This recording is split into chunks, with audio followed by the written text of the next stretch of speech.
কথায় আছে না, উঠলো বাইক তো কটক যাই, আমাদেরও হয়েছে সেই অবস্থা। সেদিন পড়ার পর হাতে কিছুটা সময় থাকায় এই মেয়েটার হুজুকে আমরা ডিসাইড করলাম যে মুকুন্দনগর ঘাটে যাব।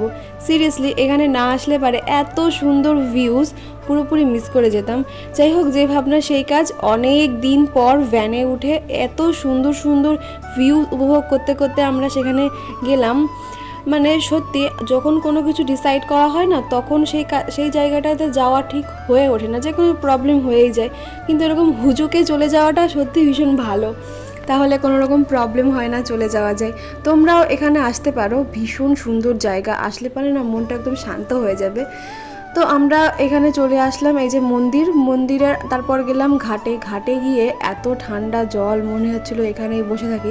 যদি আগে থেকে প্ল্যানিং করে যেতাম তাহলে এখানে স্নান করা যেত, গঙ্গা স্নান হয়ে যেত। এই দুটো মেয়ে অলওয়েজ লেট করে, এখানেও তাই। আর কিছুক্ষণ আমরা খেলা করছিলাম, তারপর এখান থেকে এরা গঙ্গা মাটি সংগ্রহ করে নিয়ে যাচ্ছে। এই জায়গাটাতে সবাই মানত করে ঢিল বেঁধে রেখে যায়। আর এখানকার আশেপাশের পরিবেশটা ভীষণ সুন্দর, সুন্দর গাছপালা আছে, মন্দির আছে। এই মন্দিরটা সব থেকে সুন্দর। আর এটা ছিল লোকনাথ মন্দির। এখানে এসে একটু ঘন্টা বাজালাম, দেন আমরা বাড়ির পথে রওনা দিলাম। তারপর চলে আসলাম পায়রাডাঙ্গা স্টেশনে। এখানে এসে এই জিনিসটা চোখে পড়লো, এই কাকুটা খুব সুন্দর করে আর কি আমটা কাটছিল, ভীষণ ভালো খেতে, যার জন্য আমি বাড়ির জন্য প্যাকিং করে নিলাম।